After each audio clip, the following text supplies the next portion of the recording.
maybe affidavits as the complainants, and I have not done so. We are the complainants at the assembly, and I'm the mover of the motion. I'm the one who is complaining on their behalf, and I've been given that right by the Constitution of Kenya to complain on their behalf, and I have evidence to accompany my complaint. So affidavit can be treated as evidence, and as well as the videos that I have of the injustice that has been committed against them, and that's why I'm complaining about what happened, or what they should maybe. That's why I'm the complainant about those issues. Let's go straight to your allegations. Chair, on that evidence, maybe the committee can look at Code 3 and Article 258 of our Constitution. It's law, I don't need to waste your time on it. Let's go to the very first allegation, sir, that the governor appointed her husband to non-existent offices. What evidence have you placed before the Senate of those appointments? I have annexed a video to the motion that was brought before this House as Annex 2, which I would like to request that the video be played to this committee, Annex 2 and Annex 5. So, Chair, we could perhaps see Annex 2. I won't be playing all the videos given the And time. there is also Annex 2A, which is a transcription of the video. We have not indicated direct transcriptions on the videos so that we cannot tamper with the originality and authenticity of those videos. So I transcribed all of them into English, where the videos are in Meru language, so that we will be following those videos using the English transcriptions that are attached to that volume that the Council has mentioned. So Annex 2.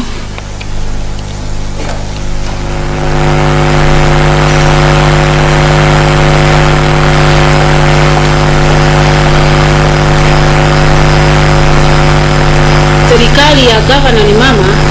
Hiyo kuna mwingine hapa akona work experience kuliko wengine wote, na department yake ile ambaye anapewa na serikali ya gavana ni mama. Hiyo department haina mshahara. Huyu atakuwa akifanya kazi free, akisaidia, akiinua wanyonge, na huyu atakuwa hata na allowances. Lakini tumepatia yeye appointment, maana tunajua yeye ni mzito sana sana sana. Na huyu mzito ni His Excellency the First Gentleman, Honorable Mushene.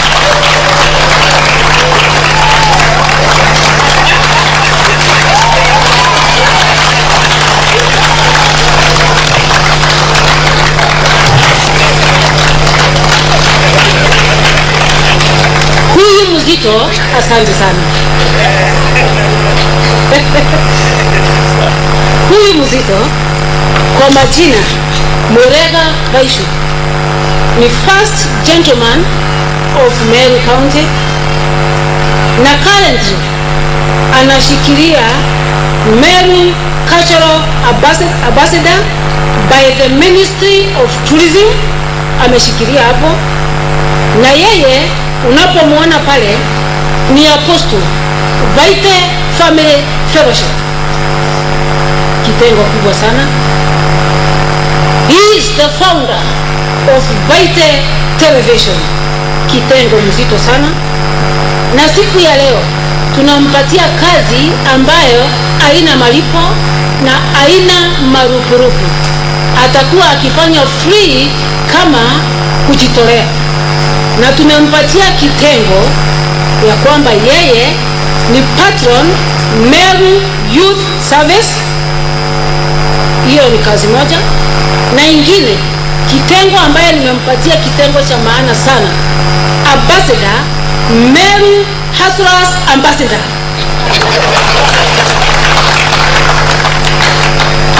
We can pause it there in the interest of time, Chair, so that I move. Hustlers.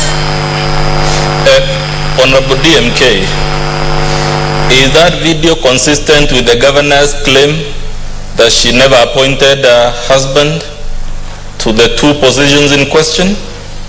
No. Has the governor contested the authenticity or accuracy of that video? No.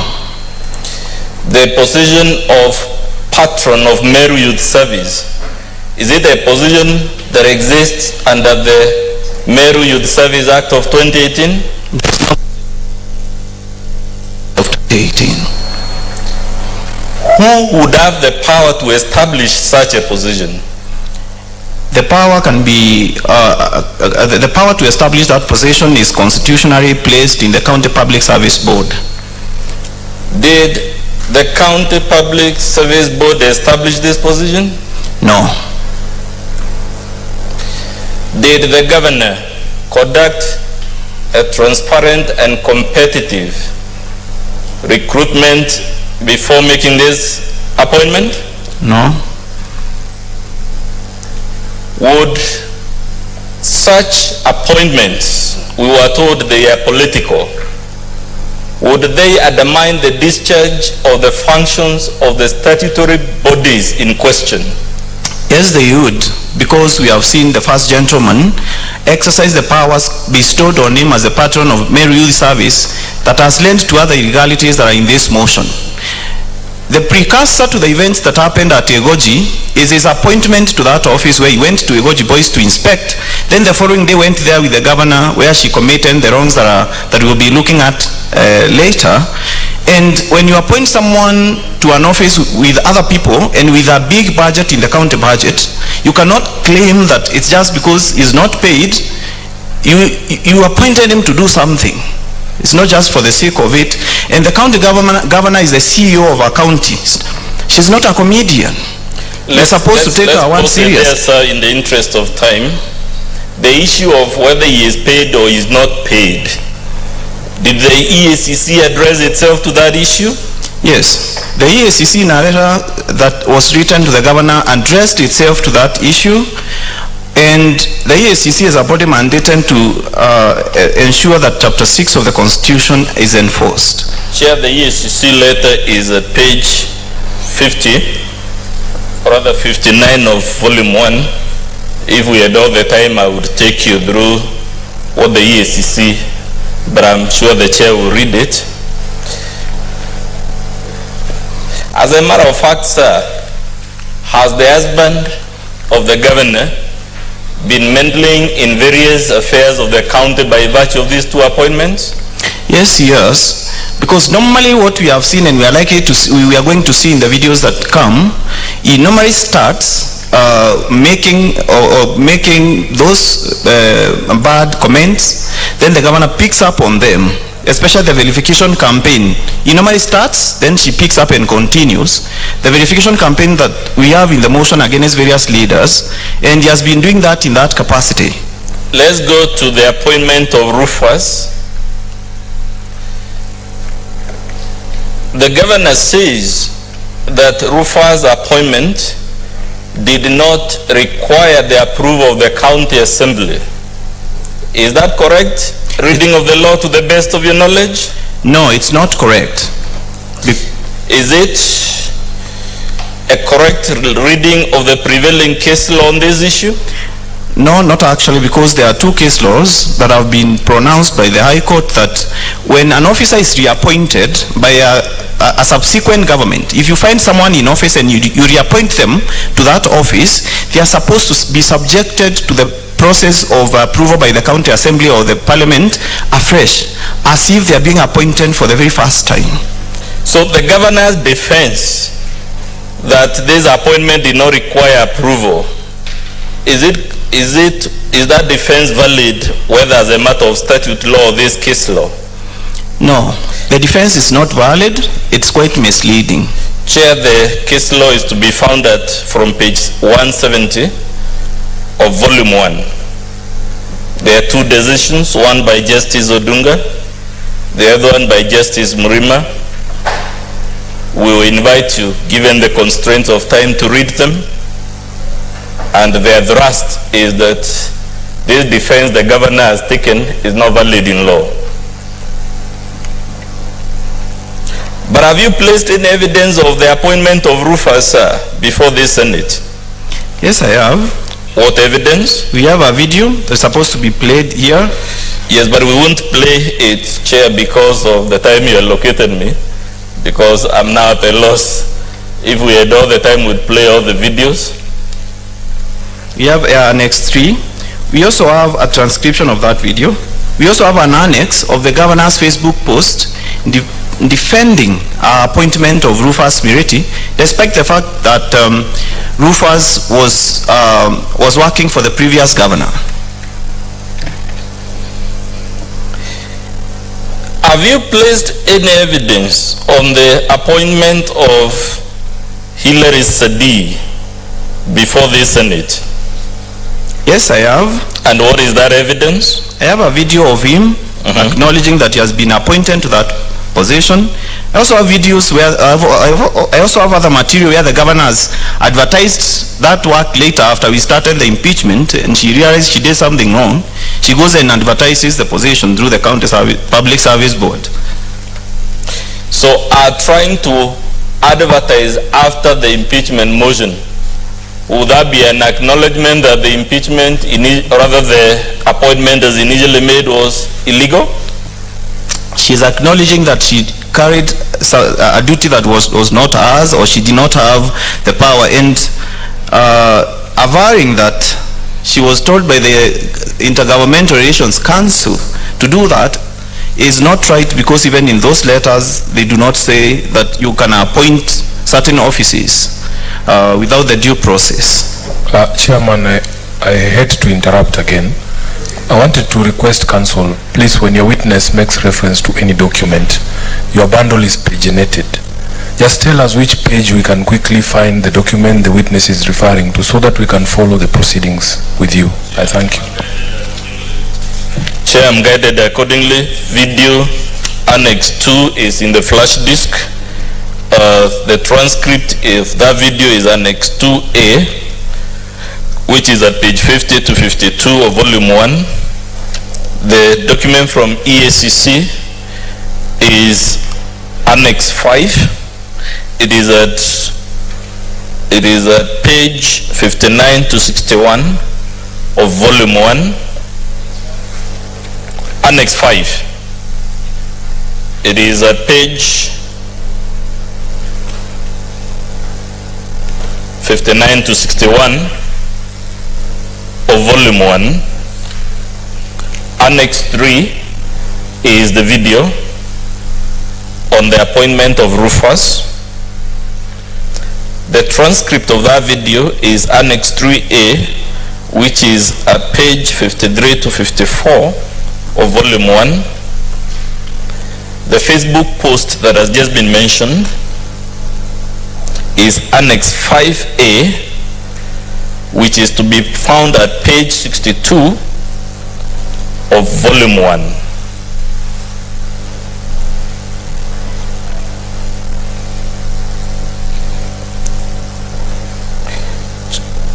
I had already referred to where you will find the two authorities, Chair, from the High Court.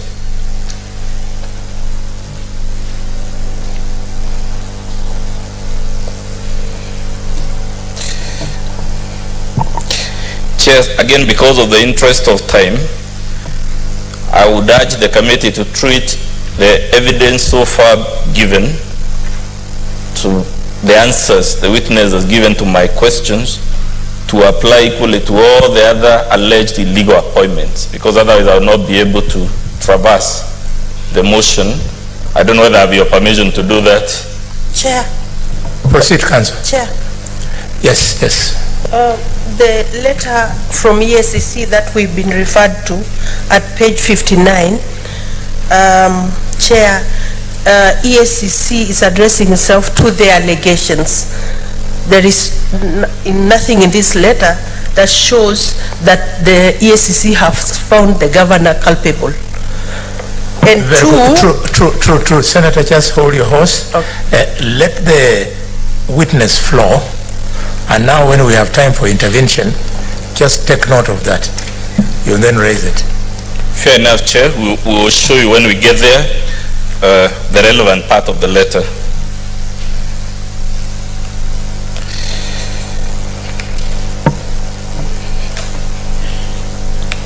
Let's go to the roadside appointment, sir, at Timau. Have you placed any evidence before the Senate on that roadside appointment? Yes, Annex 6 video on the appointments at Timau, and I would request that video to be played to this house. And there is Annex 6A, which is a transcription of that video because it's done in Kimeru. She was speaking in Kimeru at Timau. So, Chair, again to borrow, because of the time you allocated, play this video, and the answers to the questions I will ask about the video will apply to all the roadside appointments for purposes of your record. So let's play the video on Timau, which you say is Annex? Annex 6. The page.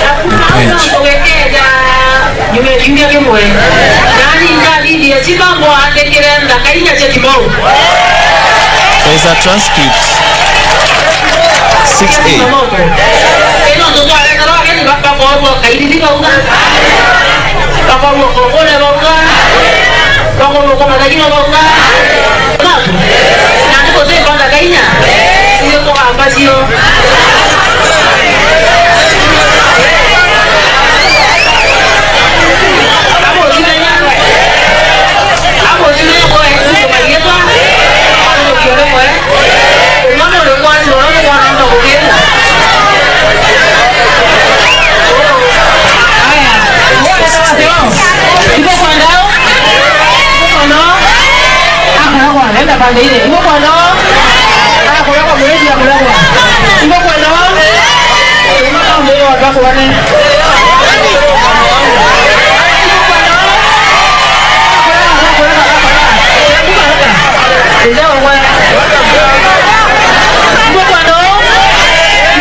Can you direct us on the transcript?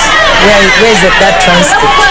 Chair, the transcript of this video is to be found at Annex 6A, which is at page 63 to 72 of Volume 1.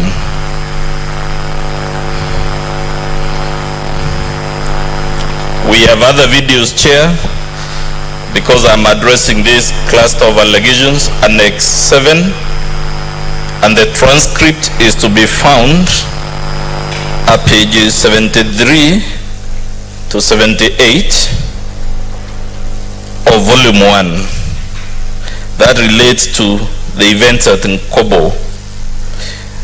The events relating to the committee on the municipality is Annex 7, which is the video. The transcript is pages 73 to 78. The video about Kianjai is Annex 8, and the transcript is 8A. So you know the structure of the motion, Chair, is if the video is named 2, the transcript is 2A. If a video is named 4, the transcript is 4A, so that it links with the numbering. I want to help you further. Yes. We do not want you to have a complaint Yes. that you are not given an opportunity to prove your case. Yes. This appears to be a very resourceful witness. Yes. Who could be your key witness. Yes. Is that so? That's correct, Chair. If he's your key witness, then we can borrow from the time of the other remaining 3 witnesses so that he presents his videos. Fair enough, Chair. I don't want this committee to assume. Yes. We are not going to prove the case for you. Prove your case. Much guided, Chair. Then, so that maybe we save the time, I'll request, we've just played the video on Timau. If we could kindly play the video at, the next video would be the one at Nkobo, which is Annex 7. Let's play Annex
Probably Councillor can read the transcript of that particular video. No, we'll come there, Mr. Witness, but because I want to handle this cluster together, let's play all the videos about this cluster of allegations. Chair, that was just Annex 7. Its transcript is to be found, as I said, at pages 73 to 78. If we could kindly play the video about KNJ, which is Annex number 8. Order, Clerk. I think it will help. Just after the clip or before you introduce the clip, say the clip is proving the following. Then they just leave it there. That it is proving this or it has proved this. Chair. Yes. Chair, yes. I'm really trying to help my learned friend here. You know, he was my classmate. For us to follow what is happening in council, don't tell us the annexure, because your document is not labeled in annexures. Just say the video we are about to play, the transcription is at page 79, so that we follow what is happening. Because you know, as you know, many of us here don't speak Kimeru at all. I thought, Chair, I had done that already, but I can repeat. Or before the video. Fair enough. I'm guided. Honorable DMK, what does the video about the events in Timau show? Yeah, the first video that was played was for the governor at Timau, where she is telling the public that she is introducing firefighters, and then she is going to employ local people there to be driving them and to be using them to respond to fire incidences. And then she is asking them, if I bring people from far, are they going to know? She mentions various places around Timau that the public seems to know, and then they know that those people who she will bring will not know. Then she goes ahead and the public asks her, can we employ that one? Then that person comes over. The governor says, can we employ that person? The public says no. Then she tells the person, you have been refused, go down. Then next and next and next, she did the advertisement and the recruitment and hired them on site and told them you have been hired. And then on the same place, on the same podium, she rejected more than the, I don't think, from that video, she said that she wanted to employ 4 people, but it seems like it's 2 people who she has agreed with. And sometimes the public is hard saying, yes, employ that one, but she doesn't hear what they say. Then she tells the applicant for the job, you have been rejected and go down. So sometimes she's not even in sync with the public on the person the public is telling her, employ that person, which is wrong because there is no provision in law for public participation in employment, if that was it, or roadside employment.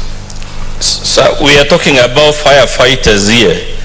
Is this a specialized job or it's a job anybody can do? It's a specialized job that requires someone to be trained either at the National Youth Service or any other body that trains firefighters. Is a political rally, sir, an appropriate forum for shortlisting, vetting the persons who are appropriate for that specialized job? No, it's not.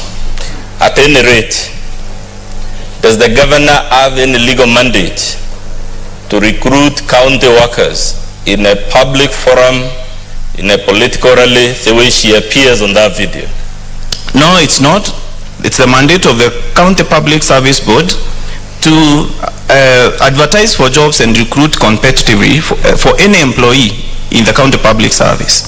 As the governor contested in her response the authenticity of this recording? She has not contested it. Chair, will play now the event for Kenjay, and so that I don't fall into trouble again. Yeah, the next video was where she was recruiting now guards at Nkobo. Let's using the same method. Let's do the Nkobo one. Nkobo is the one that has been played. Let's do the one for Kenjay. Kenjay, Chair, is Annex 8, and the transcript for that video is to be found at pages 79 to 81 of volume 1.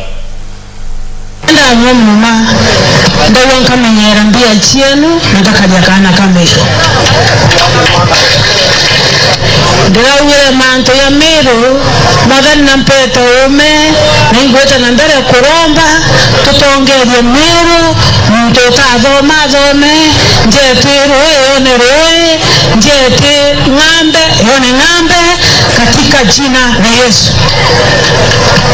Bwana asifiwe.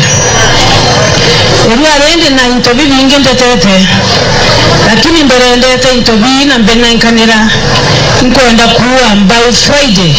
Chewe mutongerie wile mbere njuma roe rokedre we soko yeto mbene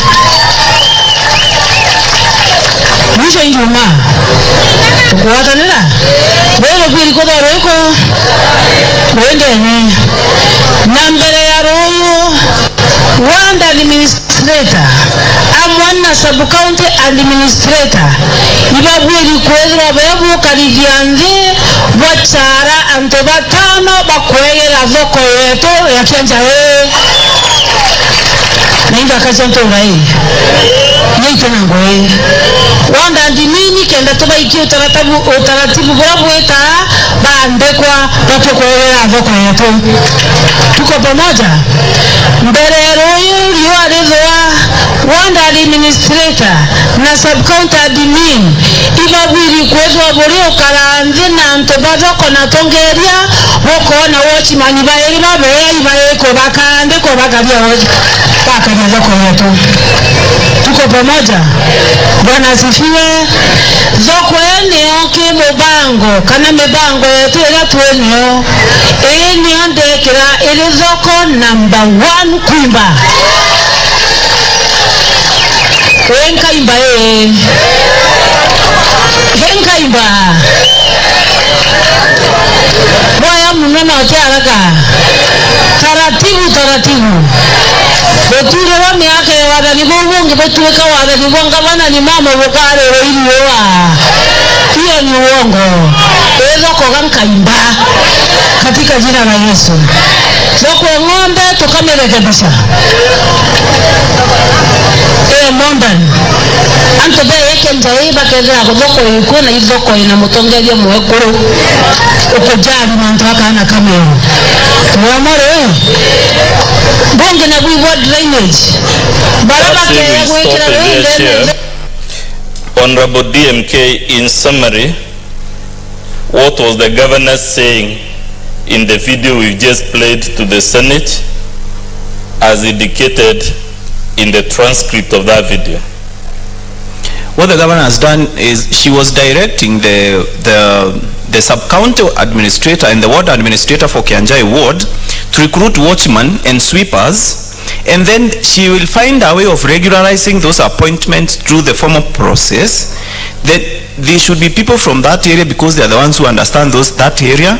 They are hustlers. There are so many people there without jobs, so they should just pick people from that area and then recruit them immediately. Then she gave the numbers of watchmen and I think 2 watchmen and the sweepers who were supposed to be recruited for the market of Kianjai, and directing sub-county administrators and the ward administrators to usurp the functions of the County Public Service Board. Would that amount to interference with the statutorily ordained organs and procedures for employing county workers? Yes. Does the governor have any legal mandate to recruit county workers of the type she was directing the ward administrators to recruit? No, it's illegal for her to do it, and it's illegal that she's directing someone to commit an illegality. Would our interference unduly influence the recruitment of the cadre of workers in question? Come again?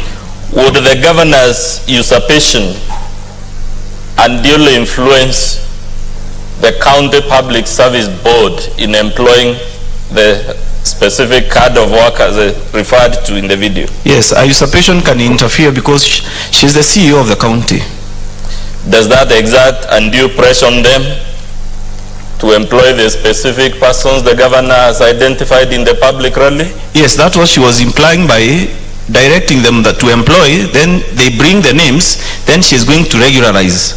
It means that she is going to apply undue influence to the Public Service Board to recruit the people these people have been ordered to do.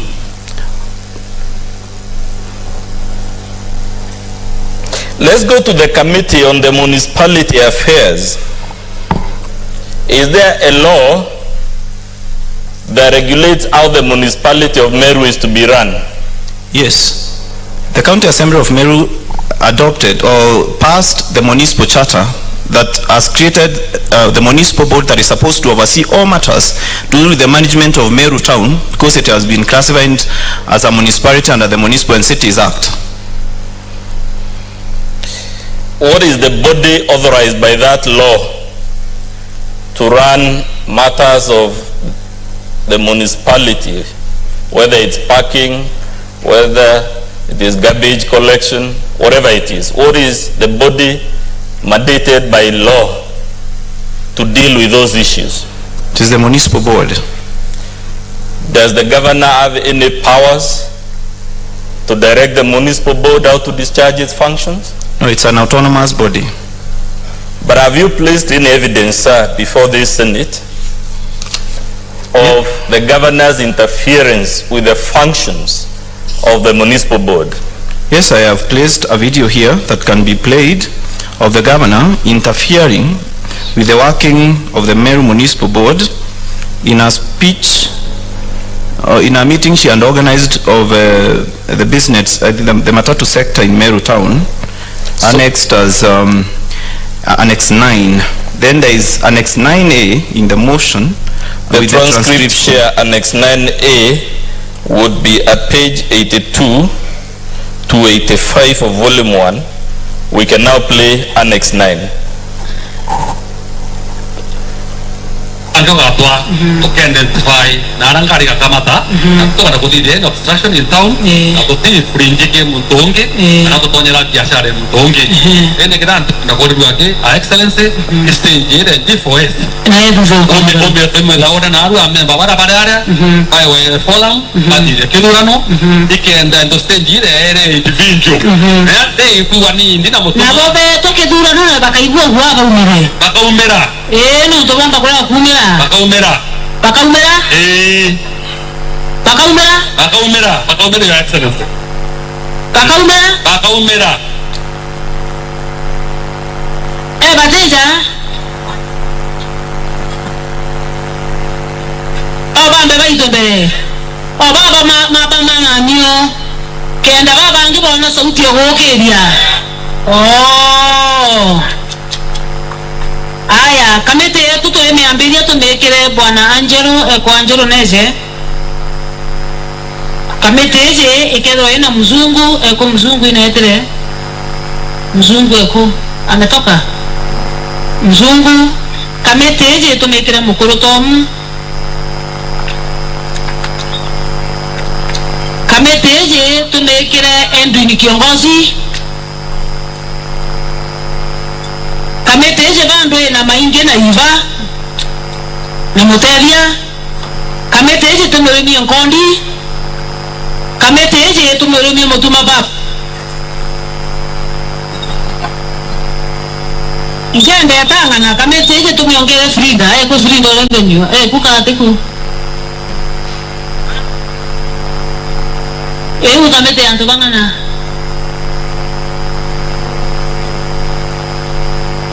gogo katabwa sawa utukwa na ina agenda natonye msewetu natonye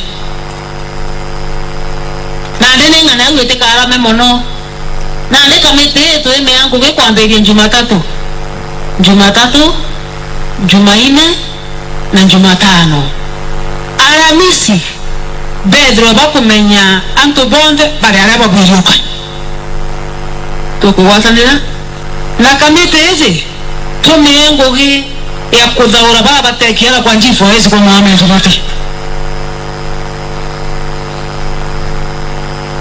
batigere igurano biko vivwa bwega pilonga meri ni obisisieto sasa babu no kwenda chama ni kamete ale mume baba ale ai Angelo aya chama ni yote Angelo vice chama ni kiongozi tunasara ne Filinda organizing secretary Nkondi ngene member and be posted there again for the interest of time. Bwana DMK, please tell the Senate in summary what was happening as per this video and the transcript. Yeah, what was happening is the governor had organized a meeting for taxi operators in Meru Town at Kinoru Stadium, and they were saying the various issues that are affecting them in the conduct of their business, where they want to locate their stages, pick passengers and all that, and all those issues that pertain to the organization of the transport sector, especially for the small cars in Meru Town. And now in that particular meeting, she is directing who will be the chairman. She first of all picks people randomly from the meeting and then directs who will be chairman, who will be vice chairman, who will be treasurer, and then that is the committee that she has told at the tail end of the video to go out there in the town and conduct elections for various matatu stages, and that's not their work. These people she has lined up in the video, there was an Angelo there. Is he a member of the Meru Municipal Board? No. Is Muzungu a member of the Municipal Board? No. Is Tom a member of the Municipal Board? No. Indeed, is any of the members of that committee she has lined up a member of the Municipal Board? No. Would this interference undermine the statutory discharge of the functions of the Municipal Board? Yes, it will. Because we have a board that is in office, that is even drawing allowances from the county, And they are doing nothing because the governor has sorted to creating her own board or a committee to run the affairs of Meru town when there is another board in office which is likely also to create more conflicts that she is trying to solve. So we have a governor here directing ward administrators, usurping the functions of the county public service board and now the municipal board. Does the law of this country allow the governor to set up parallel structures for running the county outside those known to the law? No, she is not allowed. I think she operates on the paradigm that maybe she's the first governor, there are no structures, there are no laws. She's creating her own systems. Let's go to the second cluster of allegations, which is the campaigns against other leaders. Starting with the minority leader, have you placed any evidence before the Senate? Yes. To support the allegation of humiliation of the minority leader? The video Annex 11, there is a video and there is Annex 11A, 11A, which is a transcription of that video. 11A will be found at pages 86 to 90 of volume 1. If we could play Annex 11.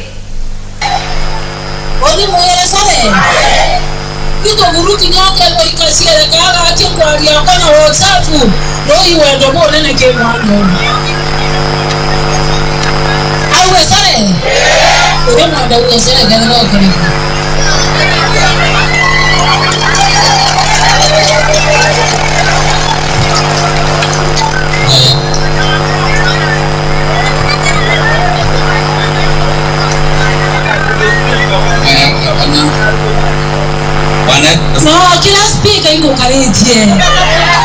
Kwa kila speaker. Bwana Yesu asifiwe. Ana kwa yonde. Lakini utema chokora. Wado tichokora. Mulungu aregoro. Mulungu na kutikira kuna. Wado iranga banaria. Tuwe nche umachionde. Iko tondoteko umawa.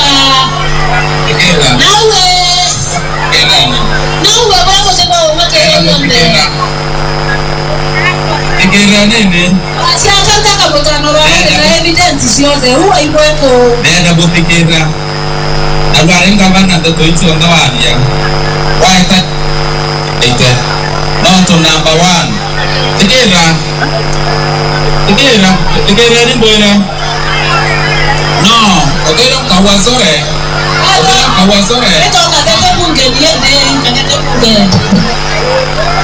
So, Honorable DMK, in summary, what transpired at this forum as per the video?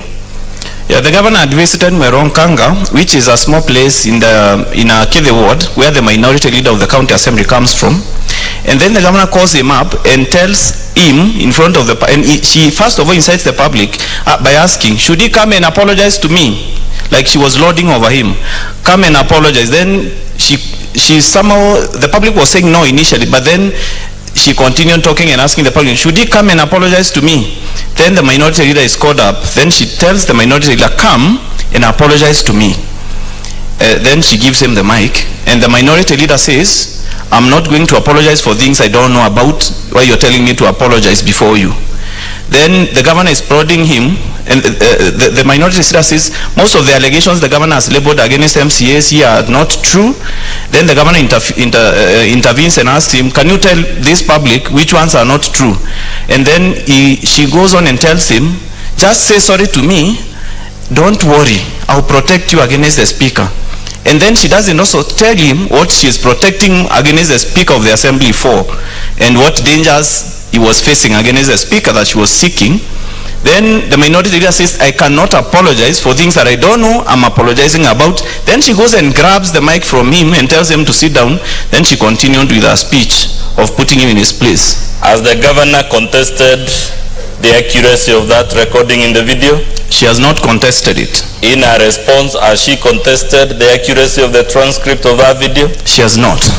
In her response, has she disclosed the offense supposedly committed by the minority leader that warranted the demand for a public apology? No, she is not disclosing what he had done to apologize to her publicly. Does our law permit governors to parade other leaders and demand public apologies from them for non-disclosed wrongs? The Constitution and the existing laws do not permit it. They do not permit humiliation. Actually, the Constitution demands that you treat other people, not just leaders. This is a people's representative. Do not treat other people with respect. That is chapter 6. It's a basic requirement of chapter 6. Does chapter 6 forbid bullying? Yes, it does, and even the Public Officer Ethics Act defines what bullying is and forbids it.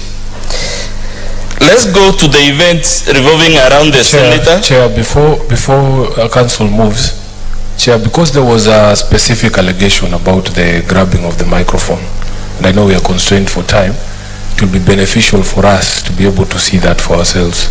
I have not seen it on the video that was played, so perhaps we can see that video in its entirety because there was a specific allegation. Maybe you can play it towards the end, Chair. Towards the end. Order. In fact, I have given you an extra 30 minutes. Your witness is now 4 minutes away from 1 hour. So, organize your evidence so that you conclude it in these 4 minutes. Okay, Chair will organize accordingly. The challenge, as I said, is we have very many allegations and we are all constrained for time. I would suggest we go to the video, if I have your permission, that relates to the senator and the cabinet secretary, which is Annex 13. The transcript for that video is Annex 13A, which is to be found at pages 98 to 101 of volume 1. If we could kindly play the video.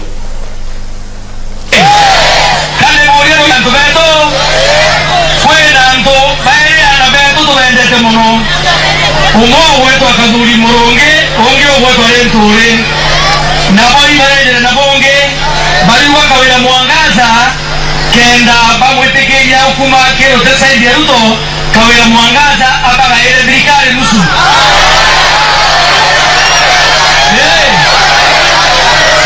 Abu mukwenda Kawira mwangaza araira ntore na kabuli thirikari nusu Bokorea Hoto boni inga bere Bokorea Olia kwandokanya kabuli muronge na lentore nekane nina Kawira bange thirikari yawe andike kabineti yawe anabaya kwenda kuandike yawe mwene nani mwide Kawira akwambia kurega kubaya thirikari bambia wigira bitina katikati ya Kawira na Ruto lakini yani mbele Kawira mwangaza atandokana na Ruto basikene moja kwa moja lakini lentore na kabuli Kawira thirikari na leo alitobeto baua kesi kuisha Davana na thirikari tegwa mukate nusu na tegwa mukate kwata mukate fundo bae otamudo bige jambo ila kwa toromera Mungu na watu wakula okazo ibonge kwa kweli kwa kuidera kwa uaminifu. So in summary, Honorable DMK, according to this video, first of all, has the governor challenged the accuracy of the recording in the video? No, she has not. In her response, has she challenged the transcription of that video? She has not. But in summary, who are the people speaking in that video? It's the husband who first of all opens by vilifying the Senator for Meru County, Honorable Kadhuri Murungi, and the CS for Agriculture, by saying that they are demanding that they share government between the three of them. Then the governor comes in and picks it up and says that the senator and the CS are demanding that a share of my government, and I don't want to share anything. I don't want I will not give them mkate quarter, I will not give them mkate nusu, I will have the whole bread, and I'm not going to share any power with them. And then he says they are using that leverage to block her from accessing the president, and then she goes on to say that she will stay with the president whether the two of them like it or not. Now, as Kawira placed, or rather, sorry, Chair, my apologies, as the Honorable Governor placed any material before the Senate to justify these accusations she makes against the Cabinet Secretary and against the Senator for Meru? She has not placed any material to back up her claims of their demands. As a matter of fact, has she placed any material from the videos we've played so far justifying the claims she was making against the other leaders? She has not justified any claims she has been making and the verification campaign she has been carrying on against other leaders. Let's go to the MP Tigania East. Chair, the video for Tigania East to be Annex 14. The transcript is Annex 14A, which is set out in pages 102 to 107 of volume 1. If we could play Annex 14. Niseme nisiseme, mpuru abore SMS ili atumete na kampuni ili aretete dirikari na account monkada hizi aretete kampuni siawe kampuni mwe kampuni Prorof ndene account ya Meru ofisini Kawira Mwangaza na kampuni usionde mpuru isha kuwechibati kweja wangu wesha kukuria barabara Meru nikenda bere ano Kawira Mwangaza tuko kwenda huu tudhanie Kawira Mwangaza dhanie mpuru contract account yote nikenda bawatanira na ndebo iwake tumage kuringwa na dhenera rara Meru au ni onyongwe ruma au ni onyongoe bwaja gato dai tukwaria Kawira Mwangaza otonya ofisine ntukwembere mpuru wa bore na kedha ndari orongonete kotini akarario ntubu ejire na barua ya pending bill ya milioni nkoroki ya 10 akiwa Kawira Mwangaza ndabatere kurea TV ya mpuru milioni nkoroki ya 10 ate dirikare county enera ndure nkoroki ya milioni 10 ya mpuru ipo kwa watabu dai barua ya ofisi ya Kawira Mwangaza ile mpuru ajire neo akiuga TV ewe nilitrete dirikare county ngugene ne mono abati kurewa nkoroki ya milioni 10 Kawira Mwangaza au ate amba kurea mbesa yu no monga si ambe itegerwe ichunguzwe imenyekane ingogere kose itete kumenyekedera milioni 10 ibati kurewa TV mporo kana milioni 10 ibati kweje kathomithia kana gatigania niseme nisitoboe. So in summary, sir, and we're really constrained for time, in summary, what was transpiring as per that video? So the governor and the spouse were in a meeting in Tigania East, and then they went on a verification campaign against the local MP Mpuru Aburi, claiming that the reason why there is a disagreement between the governor and the MP for Tigania East is that the MP has brought 14 companies so that the governor can award all of them county tenders, and then the spouse claimed that Mpuru has brought a pending bill of 10 million that is supposed to be paid to Mpuru's TV called Meru TV, and he cannot substantiate where these pending bills are emanating from. And then he is asking the public, should we give tenders, all county tenders, to 14 companies owned by Mpuru Aburi, and then we deny the children of Tigania bursaries for school, bursaries for their kids, and the public of course not know. And then when the governor rose to speak, she did not deny, she in fact picked up from there, she did not deny these allegations from the spouse. And it also goes on to explain why the spouse is at the middle, through these appointments that she has given him, in the middle of the county, affairs. Now, as Honorable Kawira Mongaza, in her response, challenged the authenticity of the video we played? She has not. Has she challenged the accuracy of the transcript of that video? She has not. In her response, as she attached the SMSs she claims Honorable Mporo has sent him making these demands of 10 million? No, there are no SMSs that have been sent where the husband is alleging that Mporo had sent the wife, who is the governor, SMSs claiming to be paid money. So he did not acquire those SMSs from the governor so that he brings them to this house. The letter she claims Honorable Mporo sent her demanding the money, has she attached that letter to her response? She has not. Chair, I pray now we go to the Catholic Church. That would be Annex 15, which is the video.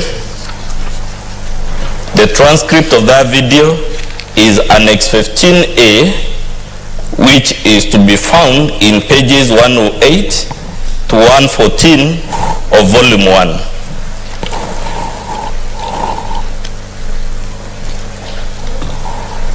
If we play the video, Chair.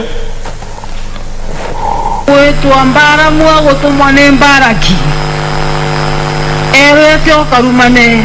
Kwanza kila dakika wakiomba wanaomba amani, na wewe ndio governor. Kwani wewe hutaki amani? Na kama hutaki amani, naona umeanza kuchanganyikiwa. Na umechanganyikiwa, ungeingia kwa hii kanisa leo ulikuwa imevaliwa red. Mam, ukijua red inamaanisha nini kikatholik, wajane stimani. Iwo na barekera cia rendi kana cia papo kana cia pinki. Na meankie kaviorongwa. Bado itakuwa baraka. Na wale advisor uko nao hawajasoma na wewe hujasoma, ndio unaona umeanza kuingilia hata mambo ya Mungu. Ndio sababu uliona sisi tumevaa zile nguo za red, kwa sababu wale wako na shida na sisi. Hiyo maombi itaonyesha mambo. Hiyo kanisa unasikia tukiitwa wezi nini? Ajue kama si Katoliki mimi singekuwa naongea. Katoliki ndio ilichukua walemavu, Katoliki ndio inachukua yule mtu mlemavu, inaweka wanakaa na yeye kwa nyumba moja. Adumia birebi kurukite nyuma ya battery bakansa ya Katoliki batonge tuni battery Lawrence Mushene uritamisa na ngoi ntune nyuma ya bokurwa n'ingaba na Kawira ne bayete mudajura juri na ikarobia MYS Kawira agichokia migambo iji bagwatia mengi ndeuga nani nontone mbije maandiko muntu kalita morogio gwetu ambara mua gotumwane mbaraki erete okarumane agererie gotumura kanywa kirumie ka kitharimo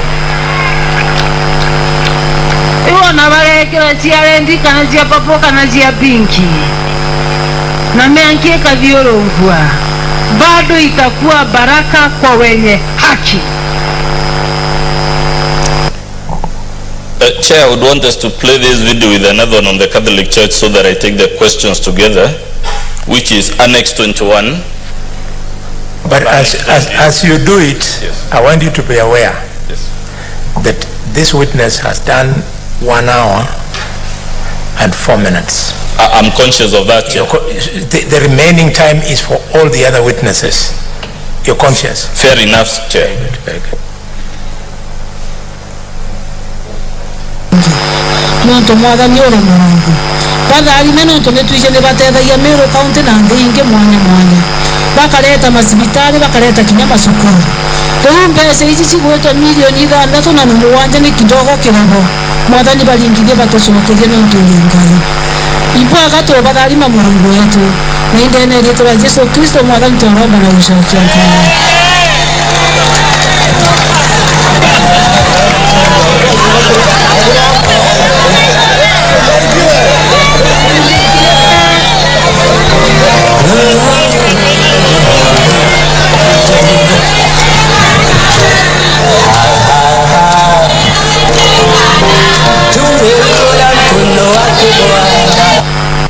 So very quickly, Honorable DMK, what was happening in these events recorded in these two videos? Yeah, so the governor has gone to war with the Catholic Church, even from our own submissions, saying that they stole the land at Igoji, where Igoji Boys is placed, and they elected a school there, Igoji Boys, which now was leased to the previous county administration by the church, where... Chair, again, I am totally lost. Which page is that transcription? For video 21? The page, so that we can follow the transcription, please. Page 108, Chair, of volume 1 to page 114. Yes, so the governor now was mocking the priests for wearing red apparel or whatever clothes they were wearing to do a mass, and they were doing this mass because the governor told them that they have stolen 6 million shillings from the county. So she was conducting a mock prayer against the church and saying they do good deeds, but they have stolen 6 million. May you God touch them to return that money to the county. So then she sees in video 21, she sees them off as they left. The priest left the venue of the meeting after the governor and finished, of course, vilifying them to the public. Has the governor lodged any complaint to the land commission to confirm the Catholic Church grabbed the public land in question? I have not seen any complaint the governor has lodged with the National Lands Commission to establish the legality. Chair, I really hate to do this, Chair, but Council, please direct me to the page of the transcript where she is saying the Catholic Church stole this land in Igoji. Just please, so that we can follow what is being said. On which page is that? There is from page 108, Chair, and I think at this rate, Chair, I also crave for your protection, because even after I give the pages, my colleague still comes back to complain I haven't given the pages, and it's eating really into my time. I had indicated it is pages 108 to 114. Chair, I think Council has misunderstood me. Very well. Council, bear with us. Why we are bending all the way backwards is because we want to give you a chance to make your case. Yes. We don't want to make decisions based on what we think. Yes. We will make based on what we hear from you. And please, the stories of your colleague, those were your days. When you're here, he's the Senator for Nairobi, and you are the council for the County Assembly of Meru. Fair enough, Chair. I'm just pointing out your answer to show I had actually given the pages. Chair, he has given a range of pages, 108 to 114, which is a long transcript of the entire speech. There is a specific allegation that the governor is saying the Catholic Church stole land at Igoji. For that specific allegation, I want the transcription, the page. Where it is a page 109, Chair. Page 109 of volume 1. Maybe I have the wrong document, Chair, because at 109, I do not see that transcription. Chair, I'd encourage you to see your page 109, the very last paragraph in English. I encourage you to see the second paragraph in page 109 about the religious apparel. And like I say, the transcript is for the entire video. If I had the time, if we weren't working with these crazy timelines, I have no difficulty. I will take all the time to take you through every comma and full stop. But I'm also conscious of your reminders that the time taken extra by this witness will be deducted from my other witnesses. Yes, I understand your difficulty. What the senator is looking for is precision. The statement here is saying, because the land does not belong to my sons, it is not my land or my home. I am protecting wealth for Igoji children and the people of Meru. She has said that. But where she now says that the Catholic has stolen is missing in this. I'm sure I can get it if I need to, like I said, Chair, it's all in the record. Very good. So let me help you. Yes. Members, let's bear with him. He's trying to beat time. As you know, we are not going to believe everything that the witness is saying by way of translation. We will have a Meru expert who will also agree with you in this translation. It's not ending here. So during report writing, we will be able to verify what you're saying. Much obliged, Chair. Proceed, yeah. So, Honorable DMK, in the response, has the governor challenged the accuracy of the two videos? No, she has not. Has she challenged the translation and transcript of those videos? No, she has not. Has she complained to the EACC about any land grabbing from the Catholic Church? No, she has not. Let's assume for a minute that the governor was right, that the Catholic Church had indeed grabbed the land. Would that entitle her to make these utterances, given the emotive nature of land in this question, in this country? No, the utterances are quite risky and dangerous, even endangering the lives of the priests who are there in that particular function. And also, it's likely to stir because we have seen in so many countries where a region has been used even to wage wars against each other. We have seen the breakdown in Central African Republic. Sudan was divided because of a region. Northern Ireland, Nigeria, Biafra, or so many other countries where a region is an emotive issue that should be approached with caution, especially by people in authority. Chair, the legal counsel is giving speculative information rather than the affidavits as shared, the transcript as shared. Seeking the opinion of the witness is not in order. Yes, Senator, the counsel is an experienced lawyer, and you know that you're doing that at your own detriment. The committee will not pay any attention to that opinion. So it's not helping you. I'm guided, Chair. Counsel, I'll retract. Let the witness spend his time, adducing evidence. But opinion, it just ends there. Opinion will not affect us. It will not direct us. We know where to get opinion from authorities. The witness has not all of a sudden become an authority. Honorable DMK is organizing public rallies by governors, the official way of addressing land grievances in this country? Of course not. Let's go to the allegations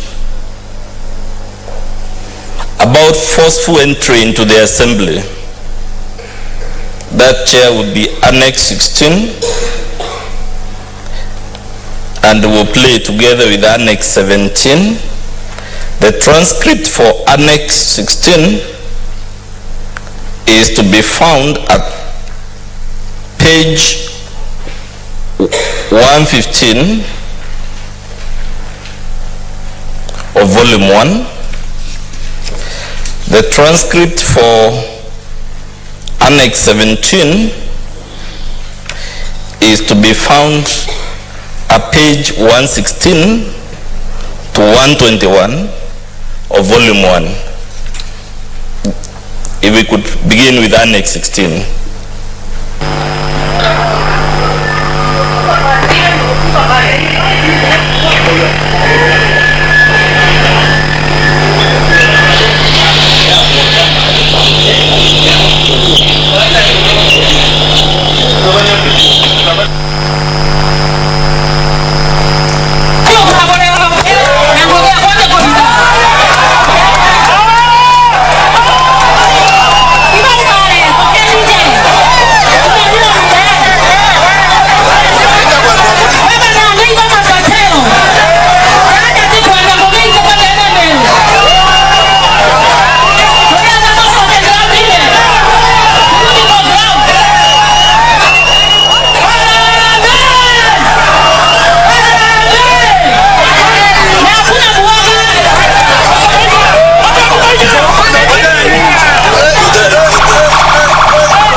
place 17 so that we'll take the questions together.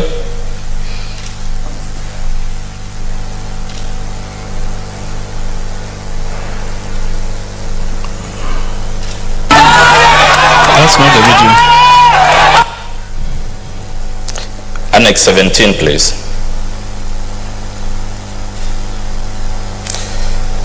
That one.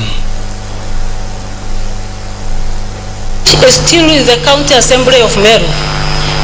Unfortunately, hawakungoja. They barred me from entering the assembly, which I did by force or by God's grace. And then immediately after kuanza kuongea wakatoka nje. Na walipotoka nje wakaimba mapambano. So in summary, what is transpiring here, sir? Yes, it's at the County Assembly of Meru where there was a Gazette sitting. The governor was supposed to come and give her address. And when she came to the assembly, I think the day before there was a communication to her that according to the way the environment is, she should avoid coming to the assembly at that particular point